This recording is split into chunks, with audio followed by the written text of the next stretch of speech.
For our purposes in this discussion, I want to make a couple of distinctions, like the distinctions between thinking and mind, starting to see that thinking is something a brain does for a body, and mind is something that is for a being, that is a being, that is our knowing presence. And beginning to consider that distinction, I'm going to present another concept, which is learning and knowing. And thinking never knows, since whatever it concludes is always subject to more information that can adjust its conclusion. So there are certain things that can be known to thought, but in its approach of attempting to know those things, it isn't because it has achieved knowing that those things are recognized. It's simply conceding, like in math is a good example. 2 + 2 is 4. It can take some effort to begin to understand that, but the understanding isn't what concludes 2 + 2 is 4, because 2 + 2 is always amounted to 4 in terms of mathematics. So our awareness of it and our learning is how to begin to conclude things that are applicable. Thinking is designed to help our body function and our human experience express its capacity. And if we have a knowing awareness, that's a very different awareness than thought, because it's not an awareness that is in a process. It's not an awareness that has doubt. It's not an awareness that's in question, because there is no risk to it. And there is no doubt in it, because there is no risk to it being or not being. It simply is all that is. And something that to a brain is very hard to conceive of. And yet it does not mean because we can't think of it, we don't know it. And so the difference between the two is very similar to the difference between learning and knowing. Learning very often is a repetitive association of events to help us begin to apply something that works, that's practical, that's predictable, that is reliable, that we can apply and have something happen equally. Driving is a good example. Most of us learn at some point how to drive, and at first it can be very tiring because there's a lot going on that doesn't seem to be going on when you're sitting in the passenger seat and your parents have been driving you around. But when you start actually getting there and realizing it's your job to get through the events that are changing constantly in front of you and are often not predictable at all, it can be very taxing. And then, in time, association, repetition becomes what we call second nature, which becomes really first nature in terms of our utilization of those functional capacities. So those are human expressions based on thinking. We learn because we're dealing with an environment that's constantly changing, because that's the relative agreement or context that bodies live in, that humans live in, this universe. And knowing is an absolute state of mind, and an ever-present state of mind, an ever-present knowing, something that doesn't start when we start paying attention to it, but never started because it never ends. And yet it always is, and so it's always new, so always seems to be beginning wherever we are, whenever we're willing to look. And it's not a coincidence, it's there whenever we look. It's not as though it's being given to us then, it hadn't been before. It's just the difference between our own willingness to look at what's there and what we're doing and what we know relative to what we think, and starting to divest ourselves on this chronic reliance of thinking is our source, and thinking is all that we know. So our functional capacity to learn as humans depends on our ability to apply what's happening to what's happening. What are our resources? What can we do with our bodies? What can we think in relation to what's happening around us that's productive and useful, gainful, functional? To consider that our only reliance is on thought, and to subvert a sense of knowing that we have that transcends our senses in the body and is an intuitive beyond reason, something beyond reason, would be to undermine the capacity of thinking to think. So learning, for our purposes, is not what we're doing when it comes to beginning to wake up or be aware of this knowing sense, but beginning to unlearn the habitual, addictive habits we've used to deny this, to vainly deny, because it's impossible to deny truth. It's impossible to deny reality. We can think it's possible, but that doesn't mean it's possible simply because we think it, any more than our thinking becomes reality because we think it's true.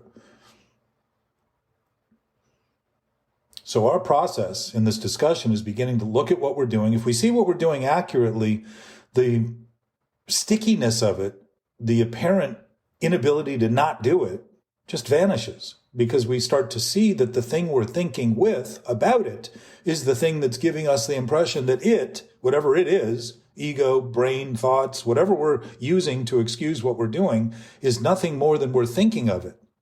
There is nothing there. So in one sense, we can't know any better. There isn't anything we can do to shake a knowing presence. There isn't anything we can do to get rid of it. And then on the other end, there isn't anything we can learn to do to defend against it. Nothing. It will always be vain hope and vain belief and vain faith in an idea born of thought, that thought can conclude the problem that it's creating when it's constantly remanufacturing the problem it's claiming to want to put out. It's like trying to put a fire out with gasoline. So one really mimics the other, but one is a reflection of life and love and expansion and a never-ending awareness of bliss, I imagine. And the other one is friction and disdain and desperation and futility and frustration and a sense that it never ends. And what never ends is our focus on thought being utilized to actually put the fire out that it's creating. We just go in circles around and around and around and around. So our job in unlearning is to begin. Here's another functional aspect of humans. We have natural fears. Our bodies sense things. Our bodies are sentient. Our beings are sentient and our bodies sense things. Our beings are knowing and our bodies sense things. They sense our environment. They're there. Things smell bad to tell us something's wrong. Our toes hurt when we stub it to tell it we may need a Band-Aid. We have bodily language that talks about things, and pain usually is the conveyor of those things. Something smells horrible or rotten. Normally, things that smell sweet are not warning signs. They're actually attractive. We might want to eat them. Matter of fact, sweets are probably as popular as they are because of that. But things that stink or smell, if we ate something rotten, we generally throw it up and regurgitate it. And that largely is exactly what we do when we're lying.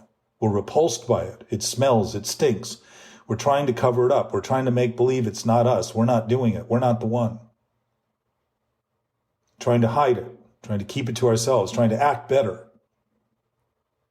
And so I want to give a little division between the two types of fear there are, real and imagined. What's real to a body is a fear that threatens that body, an event that threatens that body.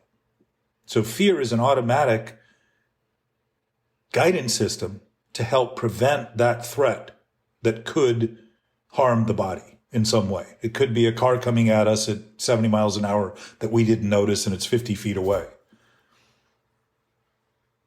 Could be any number of things as you go through your day that could turn in a direction that they cause threats, bodily threats. And so the basic breakdown of reactions to threats are defensive and protective, and they're designed to help us, not to hurt us. So fight, flight, freeze, and the new addition fawn are all natural responses to an actual threat. And we are built on a very clever platform to have those awarenesses available to us, and they are our body language. If we read them properly, we have a good chance of reducing that threat. And chances are, if we're in the face of something, we're going to act aggressively to avoid it in some way. And I'm not suggesting aggression is our cure, but in situations, it may mean running faster than we've ever run, or being quieter than we've ever been. In anything we need to do to calm the bear down that seems to be intent on tracking us down, We don't do a lot of thinking about it. We just seem to intuitively know what to do. And we do it. Now, sometimes those things backfire. We run from the bear and it just overruns us. But the point is, those things are designed in our body to help us as guidance systems. So let's go to the other side, self-imposed fear, self-centered fear, fear based on what I think of myself. And if who I think I am is a self only based on what I think, then who I think I am in reality and truth is imagined. And I have no basis other than what I think. And if the sum total of my existence is all that I think, and I think it's true and real, then self-centered fear is an awareness that something is wrong. And what's wrong is I'm making believe who I am is what I think, rather than what I think is what I think, and who I am is who I am. So let me break that down in terms of these reactions. Fear that's created in self-centered thought has the same 4 basic consequences. Fight, which is defensiveness, reactiveness, defiance, denial. Flight, which are compulsions, escaping into impulsive behaviors or compulsive behaviors, escaping into something outside of me to become obsessed with, to distract my attention. Freeze is the numbing effect of denial on my body when I no longer can feel what I'm doing is wrong, so I think it's not happening, to help promote the idea that I should just continue at all costs.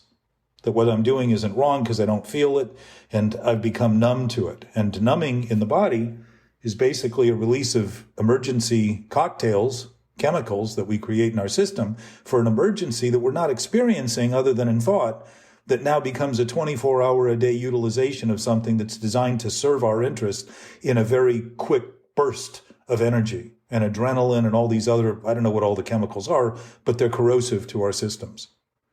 They undermine our systems. They create less flexibility in our systems. So we get arteries that are stiffer and we get muscles that are aching because they're tighter and the blood doesn't flow, so it isn't able to produce the healing natural consequences that it does. So everything starts to backfire in the freezing. We've numbed ourselves because as sensitive bodies, we're trying to be insensitive to what we're doing, to claim that not feeling it means it's not happening, which is what the intoxication is with both our bodily chemicals and any outside substance. We're trying to feel better while in fact we're perpetuating the same worst thought. And by thinking feeling is the answer, we're avoiding the actual source of the feeling that's bad, the feeling that's wrong, the feeling that's desperate. So fawn is the new introduction to these characteristics, is like a baby fawn with a deer, a mother. And mothers, when they have their fawns with them, are incredibly reactive and responsive to what's happening in their environment. They're very, very protective. But the essence of fawning is to be nice. It's people-pleasing. To become nice to the threat, hoping it will reduce the potential of that threat. And so what we're doing is learning to manipulate our environment by acting ways that we normally wouldn't act to that threat to simply keep that threat from happening. And I would suggest that that's the essence of enabling. When we think we're helping somebody and what we're helping ourselves to is the thought we're helping, and what we're doing for them and helping them is giving them more latitude to get worse, we're expressing addictive thinking in the world and giving people a greater chance and greater latitude to find themselves worse off by what they're doing, because we're contributing to their delinquency. So in all of these breakdowns of how we react, respond to fear, freeze and fawn and kiss ass, for instance, is a window into how addiction literally kills us. The thing that's designed in our body to protect us ends up actually doing everything it can to kill us, which is, again, simply emblematic of the fact that we make believe our thoughts are alive and real and true, when in fact there is no life in those. And ultimately what's trying to die is the idea that there is a self attached to what I think, and that self that I think of is in fact who I am. It doesn't have any life. And to see that clearly to see anything clearly, to begin to have things as they are, eliminates what seems like a sticky impossibility of letting them go. Because it allows them to simply be, and you can then look at them and say, look, I can do that, I can think that, and I can also not think that, and I can not do that. And in the knowing sense, what we're talking about is beginning to unlearn the habituation of words we use, stories we tell, and ideas we promote that are not true, but keep us using justification. Well, everybody else is doing it. Everybody else thinks so. It's interesting that we blame everybody else for when we're feeling bad, or anybody else, and then use them to justify what we're continuing to do as an excuse to continue to do it. We have a choice. It's ever present. As we are willing to look, we will see, all of us. And if what we see is what's actually happening, you'll see when you're thinking things that aren't true or real, the only thing that held them to be dense and obstacles and blocks and weighty and heavy and burdensome was the thought you were having about them. They didn't have any more than that. Just like kids imagining that there are ghosts in the dark. No matter how many times the lights come on and you prove they're not there, the fact that they can imagine they're there when the lights are off is what they're afraid of. It's not the ghosts, it's their imagination. And it's the same with us as adults. When we keep things to ourselves and think they're in the dark, we start to fear what we're doing by making believe what we're doing isn't what we're doing. And the learning here is beginning to unlearn. The doing here is beginning to undo. The letting go is effectively beginning to see that a fist that's closed and ready to fight and claims to have the most valuable jewel inside it to warrant that fight, while it has nothing in that fist, is simply subjecting itself to a potential threat that wouldn't otherwise exist if it weren't for the intention and the idea behind the clenched fist, neck, throat, whatever it is.